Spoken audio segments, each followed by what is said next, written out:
Welcome back to The Deep Dive. You know, we get a lot of requests, and one that keeps popping up is about the wild world of crypto, especially when it gets tangled up with, like, global politics. Yeah, it definitely seems to be a hot topic. Well, get this. We found a story that's got it all. Drama, a controversial new president, a meme coin called LIBRA, and a whole lot of accusations flying around. Oh, this is going to be good. Sounds like it could be one of those situations that just snowballs out of control. Exactly. And guess where this all goes down? Argentina. Argentina, wow. Okay, I'm intrigued. Tell me more. So we've been digging into a ton of sources, news articles, blockchain analysis, you name it, to try and unpack this whole mess for you. We've got reports from Cryptopolitan, Business Recorder, even Euronews chiming in. And what about the blockchain side of things? Oh, we went deep there too. Got some insights from Chainalysis and Nansen. Those guys are like the Sherlock Holmes of the blockchain, you know what I mean? Yeah, they really get into the nitty-gritty. So set the stage for us. What's the situation in Argentina? Okay, so picture this. Argentina elects this new president, Javier Milei, and he's anything but ordinary. Like, this guy calls himself an anarcho-capitalist. An anarcho-capitalist, that's pretty out there, even for a politician. What does that even mean? Basically, he's all about super limited government, almost no government involvement at all, and he wants to do away with most government programs. Wow, that's radical. I can see why people would be fascinated by him, even if they don't agree with him. Right. But that's not all. This guy also wins the 2023 election. Like, how did that even happen? You know, I think it speaks to a bigger trend we're seeing all over the world. Voters are getting fed up with the same old politics. Tired of the establishment. Exactly. They're looking for something different, someone who promises to shake things up, even if it means taking a risk. So Miley's this anti-establishment rock star, and get this, he's got a huge online following, especially among conservatives. And social media plays a big role in all this, right? Oh, absolutely. He's all over X, which, as you know, used to be Twitter. And that's where things get really interesting with this whole LIBRA thing. Okay, so how does a meme coin enter the picture with a president like Milei?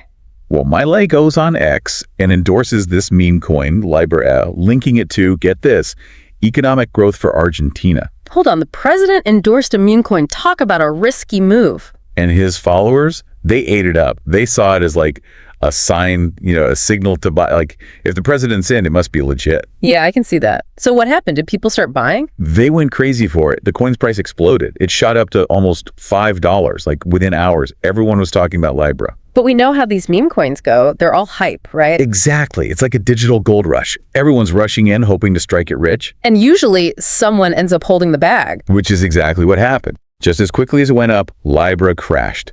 Billions of dollars gone, just like that. Ouch. That's gotta hurt. And this is where those rug pull accusations come in, right? That's right. Think of it like this. You invest in a hot new stock, and then suddenly the company's bigwigs empty the accounts and vanish. Poof. Poof. That's basically a rug pull. And some pretty strong evidence suggests that's what went down with LIBRA. Okay, tell me about the evidence. What makes them think it was a rug pull? Well, remember Chainalysis and Nansen, the blockchain detectives we talked about earlier? Yeah, the ones who can follow the money on the blockchain. Exactly. They traced huge withdrawals from the LIBRA liquidity pool, like almost $99 million worth of different cryptocurrencies, all gone. Wow, that's a lot of money. And where did it go? Right into wallets connected to, guess who? The token's creators. Okay, so now you've got a president who was praising this coin as Argentina's economic savior, and it turns out it might be a scam. It's a total PR nightmare for Milei. A complete disaster, and it gets worse, right? Didn't he campaign on this whole libertarian small government platform? He did, and it totally clashes with him endorsing something that might be a massive scam. It makes people question his judgment, his whole ideology. Yeah, it makes you wonder if he actually did any research before jumping on the LIBRA bandwagon. That's what everyone's asking. Did he just blindly endorse it? Or was he maybe, in on it somehow? I'm sure investigators are trying to figure that out right now. Oh, they definitely are. The opposition in Argentina is calling for his impeachment, and lawsuits are piling up left and right. This could really damage his presidency, couldn't it? Big time. His credibility, especially as an economic expert, has taken a major hit. And it's not just his reputation on the line here. What else is at stake? Argentina's economy. It's already super fragile, dealing with crazy inflation and a weak currency. This whole thing just throws gasoline on the fire. Yeah, I could see how that would make things even worse. It undermines confidence in the government, makes it harder to attract investment. Exactly. And to top it all off, Milei was in the middle of negotiating a new loan program with the International Monetary Fund. The IMF. So this scandal probably didn't help those talks. Let's just say it probably made things a little awkward. But wait, there's another twist. A mysterious figure pops up right in the middle of all this chaos. A mysterious figure. Who are we talking about? His name is Hayden Davis. He's the CEO of this company called Kelsier Ventures, and he claims to have been a launch advisor for LIBRA. So another player enters the game. And he's a real enigma.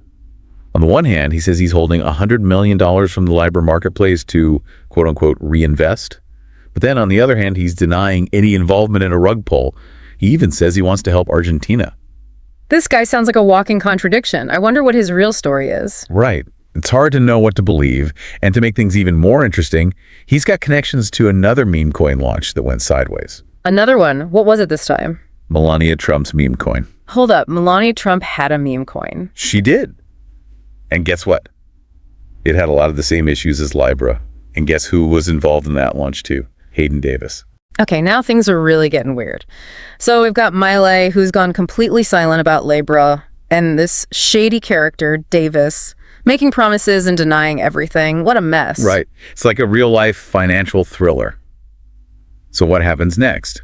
Well, Milei does something completely unexpected. He decides to fly to Washington, D.C. right in the middle of this whole scandal. Washington? Why would he do that? It seems like he should be dealing with the fallout in Argentina. That's what everyone thought.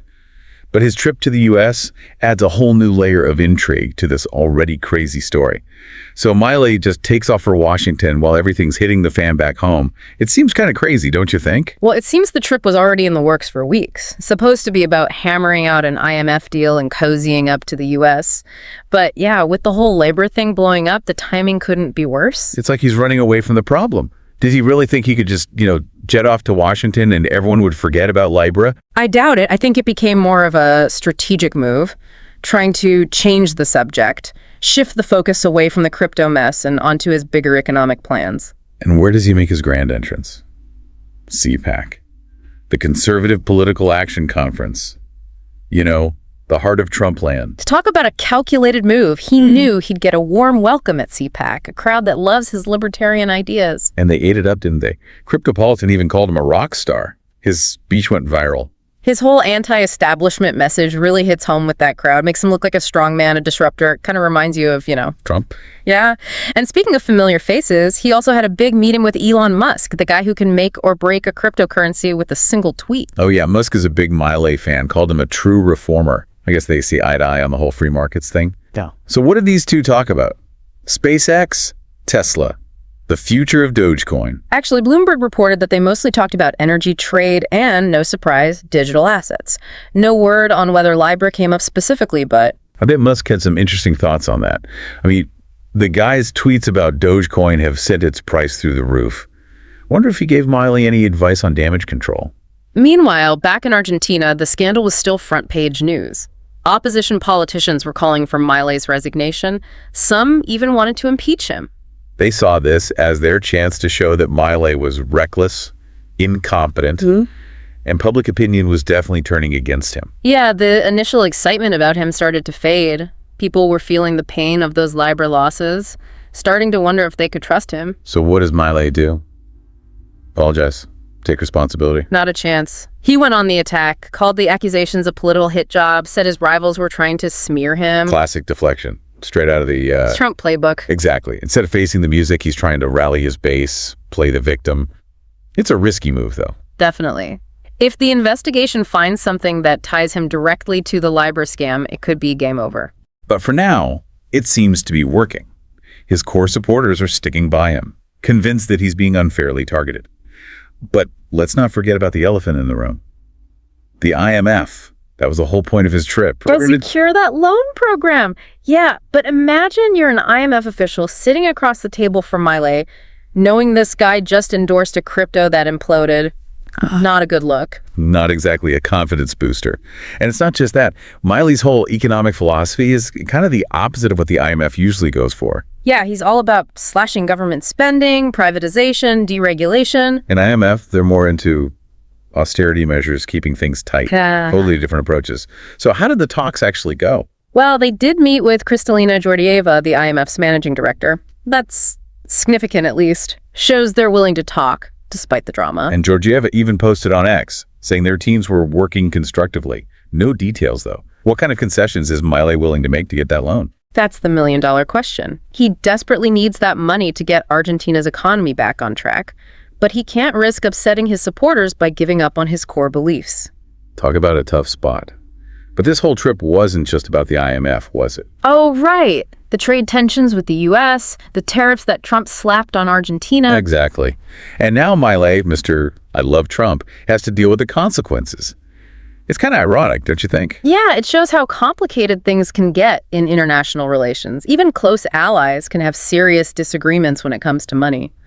So how did Milei handle that whole situation? Cryptopolitan said he brought up the tariffs in his meetings. It's a delicate balance. He wants the U.S. on his side for the IMF deal, but he can't look weak. Makes you wonder, is Milei trying to pull a Trump in South America? Will it work? That's the big question. But remember, Trump, despite everything, had unwavering support from his base. Milei, on the other hand, is losing popularity. The LIBRA thing really hurt him. So the real question is, will Milei's attempt to be like Trump backfire?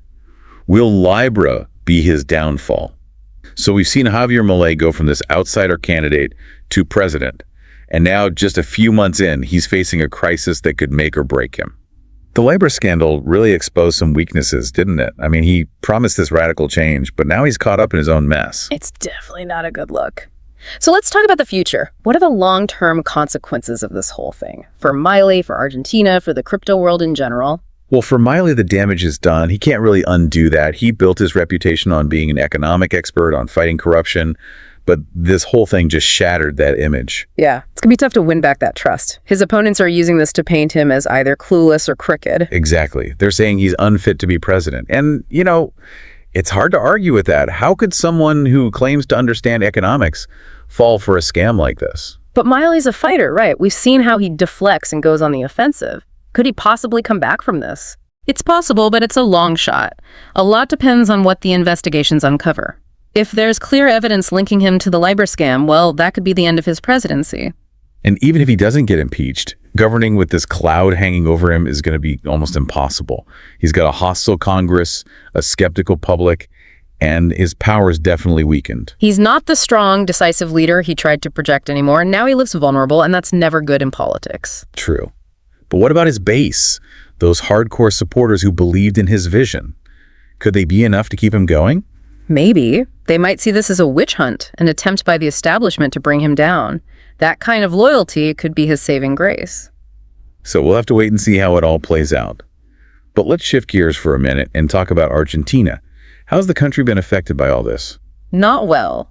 The economy is hurting, the peso's even weaker now, inflation is still a huge problem, and investors are nervous. It's a setback for a country that was already facing some serious challenges. And remember those IMF negotiations, the ones that were supposed to help stabilize the economy. I bet those are even more complicated now. Yeah, there's a major trust issue now. The IMF's got to be looking at Milei and wondering if he's a reliable partner. Can they risk lending money to a government caught up in this kind of scandal? And it just adds to the political division that already exists in Argentina. Milei's supporters are digging in. His opponents want him out. It's going to be even harder to find common ground and deal with the country's problems. It shows how one event can have a ripple effect, destabilize things, make those divisions even deeper. It's a mess. So Argentina's future is pretty uncertain. But let's zoom out for a minute and think about the bigger picture, the crypto world. What lessons can we learn from this whole LIBRA debacle?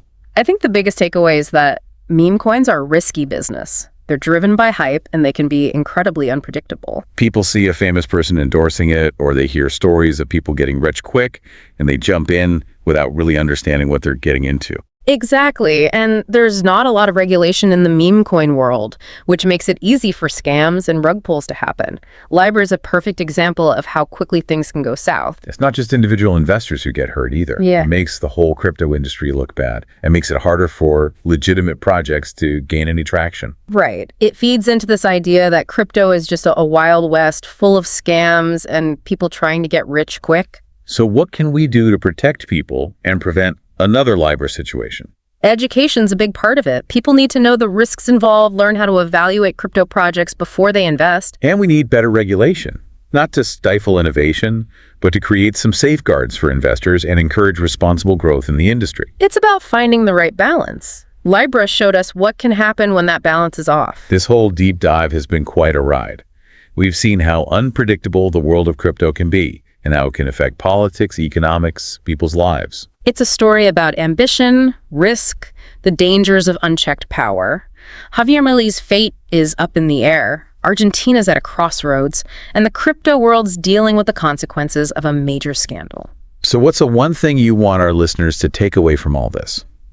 I'd say it's a reminder that critical thinking is more important than ever. The world's getting more complex, more interconnected. Whether you're thinking about investing, following politics, or just trying to make sense of things, it's crucial to question what you hear, look at things from different angles, and watch out for promises that sound too good to be true. Well said. And on that note, we've reached the end of our deep dive into the LIBRA scandal. Hope you found it informative and maybe a little bit eye-opening. Remember, knowledge is power. The more you know, the better prepared you'll be to make good decisions and navigate this crazy world we live in. Thanks for joining us, and until next time, stay curious.